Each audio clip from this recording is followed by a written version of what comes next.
Okay, Spartans, we're going to graph on the coordinate plane. Could it be any more fun?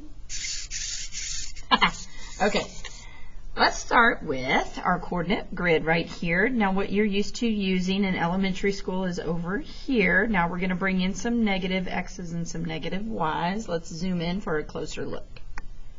And zoom. Okay, now where we start always with your green marker is in the center here at 0, 0. This is called the origin, O-R-I-G-I-N. And if you ask somebody, where do you originate, that means where did you start? Where did you come from? So the origin is where we start. Zoom out a little, there we go. Now our first value we need to look at is the x value. And the x value is on your horizontal line right here. This is 0. You got positives to the right and negatives to the left. Please, with your blue, put in your x there. Okay, now we're going to switch to orange. Orange. And the orange will be our y's, which go vertical. Positives up, negatives down. Okay, now the 4 quadrants, we use Roman numerals because inside the grid, we're going to be using the numbers like x is 3, y is 2, x is 2, y is negative 3. So we're going to use Roman numerals to describe the quadrants. Now we always start on the top right. This is quadrant 1. Roman numeral 1 looks like an I. Quadrant 2, to the top left, looks like an I.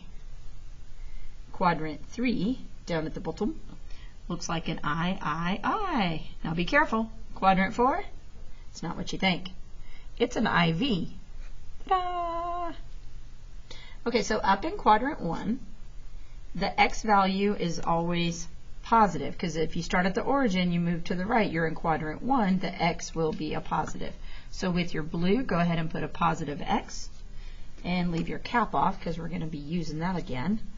And with your orange, if you see that we're going up in quadrant 1, the y is also positive. That gives you a positive y. Now the difference between quadrant 1 and quadrant 2 is the x. Back to the blue. So in quadrant 2, starting at the origin 0, 0, you go to the left, which is a negative x. And then you're going to go up on the y, which is a positive y. As Ms. Smith said, she said you have to look both ways before you cross the street. And as Ms. Talley says, you have to walk to the elevator before you can go up or down. And as Ms. Hester says, you have to run and then jump. You can't jump in the air and then run unless you're in a Scooby-Doo cartoon. Ha ha ha ha ha ha. Okay, down at the bottom, quadrant 3. If you notice quadrant, I need my blue for my x. Quadrant 3, all the x's are negative. And as it goes down on the y's are also negative. So if you ever get an ordered pair that they're both negative, you automatically know they're in quadrant 3. And if they're both positive, you automatically know they're up here in quadrant 1. Lost my 1. Okay, down here in quadrant 4, the x's go to the right, so that means you will have a positive x. But then the y's go down, you will have a negative y. So here's a little note at the bottom. To plot points on the ordered pair, x and y, start at the origin. That's what I said. Move along the x-axis left or right. So first you have to go left or right, depending on if your x is negative versus positive. Move along the y-axis, up or down. So if your y is positive, it will go up, and if your y is negative, it will go down. Oh, one more thing. To remember the order of the coordinate plane and what quadrants they are in, if you make, with your green, a big C and have the arrow point this direction, you see the coordinate plane, C for coordinate, goes from 1, 2, 3, 4. Just makes a big C. Okay, let's see what's on the back. Coordinate plane, I am in examples. Okay, at this point you could probably use a pencil.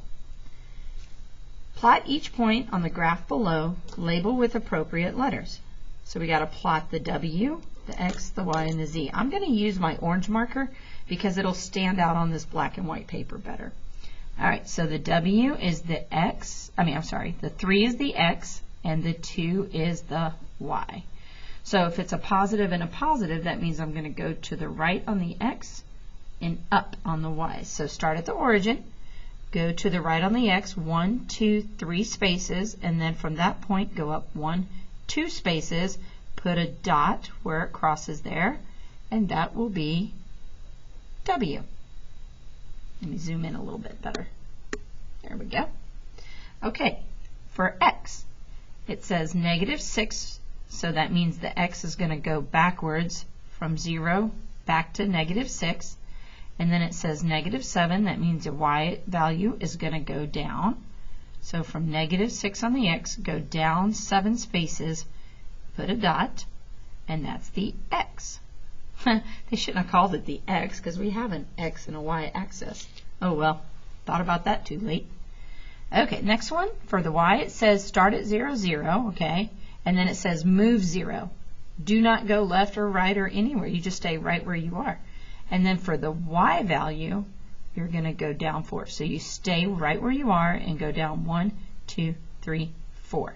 This puts our dot on the Y axis at 0, -4, and label it Y.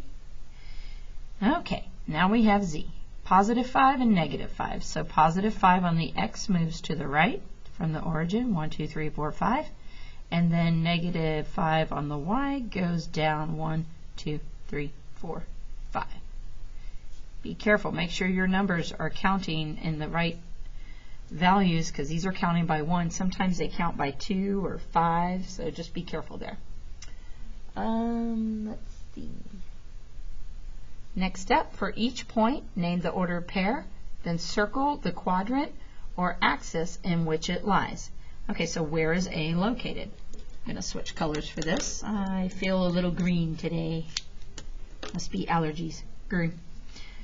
You can use a pencil though, that's totally fine. Alright, A is located over here in quadrant 1, 2, 3, 4, in quadrant 2. So my X value starting at the origin goes back 1, 2, 3, 4, 5, 6. So my X is on the -6 and my Y goes up to +6. So -6, +6, and that was in quadrant 2. If you want, you can label them 1, 2, 3, and IV. Makes it a little easier to remember. Okay, for B. Let's see, where's B? Here it is. It's over here in quadrant 4.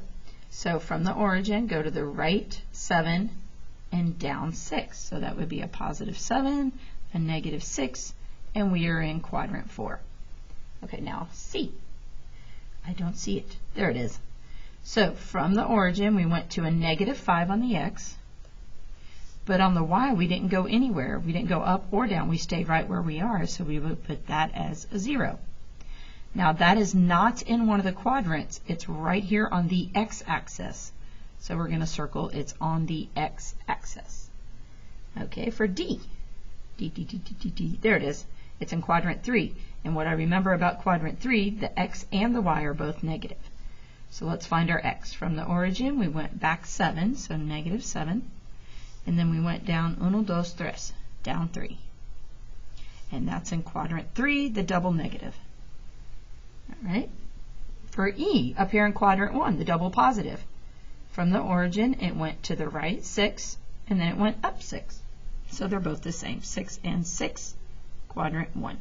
And finally, F, it's right here on the Y-axis. So if you want, you can just go ahead and circle. It's on the Y. Now, for the X value, did it go left? Did it go right? No, it stayed right in the same spot. So my X, it didn't move. But my Y, it went up 1. So 0, 1, it is not in a quadrant. It is right on that Y-axis. Almost done. Yay! I have email. Okay, number 3. Use the graph on the right, for questions 3 and 4. The line travels through 3 quadrants on the graph. What quadrant does the line not go through? Well, I know this is 1, 2, 3, and IV, so it looks like, which one did it miss? It missed quadrant 3, answer C. Which of the following best represents a point that lies on the line? Okay, I'm going to switch to orange so it stands out a little bit more for you on this video. Okay, which point best represents it on the line? So we're looking for one that hits that line. So let me start at A.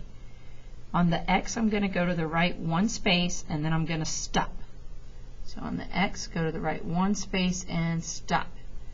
That is very close to being on the line, but it's slightly off. Let's check the others to be sure. B is located at 6, -7. So to the right 6, down, wow. That's way past it, so it's definitely not B. C is at 10, -6, so positive 10 to the right, down 6, 1, 2, 3, 4, 5, 6. That looks like it might be on the line, so maybe. And D is -2 back and -2 down, which puts us right here. Definitely not D. So I think that answer choice C is our best choice, even though answer A was very close. I'm a little worried, but I can see that it is on the axis and that line is not on the axis. All right, last one. Yay! Then you get to practice. Boo! No, yay!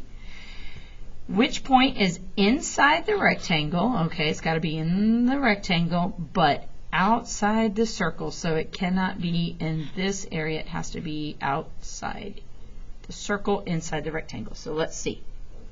I'll switch to blue for this one for fun. Okay. A is located at -1, that's back, and -2, that's down. So look left, 1, and then go down 1, 2. Okay, that is on the circle, but it has to be outside the circle. So let's check our other answers. B is at 0, stay right where you are, and -1 for the Y, it goes down 1. So 0, stay right where you are, go down 1. Unfortunately, that's inside the circle, so it's not B. C, -1 for the X, that's back a space, and +1 for the Y, that's up a space. So from the origin, I know it's hard to see, but it's right here in the middle. Back 1 for the X, up 1 for the Y, it's in the rectangle, it's outside the circle. I bet it's that one. Let's check the last one to be sure. Whoops. -1 on the X, that's to the left, and -4 on the Y, that's down. So start in the middle, -1 on the X, -1, 2, 3, 4. How did I get 2 answers? Well, the same thing happened last year. So if you find something like that, please tell your teacher, and hopefully we'll remember to change it for the next year. So number 5 had 2 answers. This was interesting. Have a great day. And don't forget to be good. Oh, I'm so weird.